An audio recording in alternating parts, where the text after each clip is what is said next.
One thing's for sure, at some stage every fighter will push their training too far and burn themselves out, likely getting sick or injured, along with feeling grumpy, depressed and lacking motivation to train at all. You can both catch this before it happens and recover from it quicker if you understand the 3 stages on the overtraining continuum. Only then can you choose the right recovery methods to match where you are on this continuum to promote recovery and avoid making things worse. In this episode, you'll learn exactly what to do and when in order to fall back in love with your training again. Fighters, welcome back to another episode of Heatrick Muay Thai Performance. To get the best results from your training, it's crucial to find that sweet spot where you challenge your body enough to trigger positive changes, but not push yourself beyond your limits. Overdoing it can lead to diminishing returns and increase the risk of injuries, something I've experienced firsthand, especially now I'm over 50. Getting older reduces the tolerance of this sweet spot and reveals the wear and tear you may have needlessly inflicted when you were younger. As fighters, our attitude towards pain and discomfort is often ingrained in us to excel in the ring. However, applying this mindset to every training session can lead us down a path of self-destruction. It's a classic example of your strengths also being your flip side weakness. We're all equally cursed and blessed. But don't worry, I've got some valuable insights to share. And in a previous episode, I discussed planning your training to avoid these pitfalls, and you can find a link for that in the show notes. For now, let's focus on what to do when you've gone a bit too far and experienced burnout. It happens to the best of us, and it's essential to recognize the signs early on. There are 3 different levels to overtraining. Functional overreaching, for instance, might cause a few days of underperformance, but leads to full recovery. It's like a well-planned peak in your training. On the other hand, non-functional overreaching is more concerning, resulting in underperformance for up to 3 weeks before bouncing back. We definitely want to avoid this level, so it's crucial to make adjustments to your training and recovery protocols before it gets to this stage. The most severe stage is overtraining, where underperformance can linger for 2 months or more, and recovery might take months or even years. That's why it's essential to be vigilant and listen to your body for any warning signs.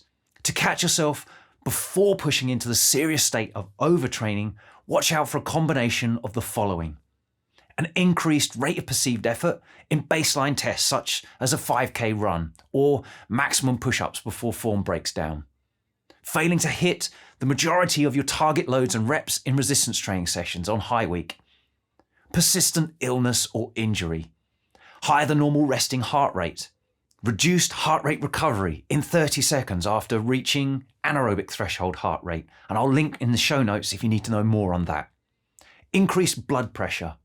Poor sleep or changes in sleep quality. Altered appetite and weight loss. Depressed mood. Loss of motivation to train. Irritability, quick to anger. If you suspect you might be moving towards non-functional overreaching or overtraining, there are initial steps you can take. You can prioritize rest and scale back your training. Emphasize soft tissue work such as foam rolling or massage alongside low-intensity swimming. Focus on improving your sleep quantity and quality. Pay attention to proper hydration and nutrition. Treat any injuries or illnesses promptly. Adjust your training plan to find the right balance between intensity and recovery. To recover even quicker, it's important to use methods that address either overreaching or overtraining, as they both have different underlying hormonal responses, and using the wrong method will make things worse. When overreaching, your body is in a state of high stress, triggering sympathetic tone, the fight or flight system.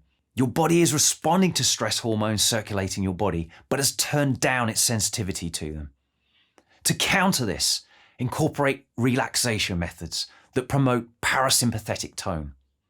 Gentle, soft tissue work, not too uncomfortable. Hot water therapy, around 39 degrees C or 102 degrees Fahrenheit for 5 to 25 minutes. Deep water floating or swimming for 10 to 20 minutes. Meditation or breathing practices to reduce stress, such as box breathing. In contrast, if you find yourself in a full-blown overtrained state, your stress hormone production has decreased.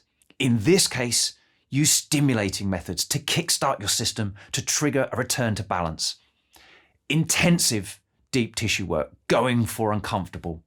Cold water immersion for 1 to 3 minutes, followed by a 2 to 4 minute rest and repeat a few times. Contrast therapy with 2 to 3 minutes of hot and 1 minute of cold water repeated 2 to 4 times. And finally, sauna sessions.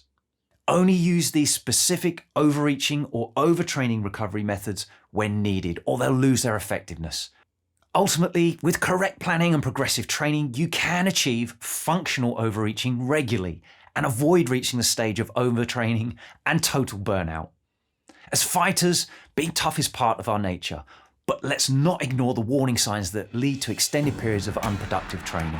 Always prioritise your well-being and recovery, and you'll be back in the game stronger than ever. Thanks for listening. If you found this valuable, please like, subscribe, and share with someone else it could help too. Please give the podcast a review or comment below. We'd love to hear from you. As always, you can visit Heatrick.com for more Muay Thai performance podcasts, videos, articles, and guides. Catch you next time.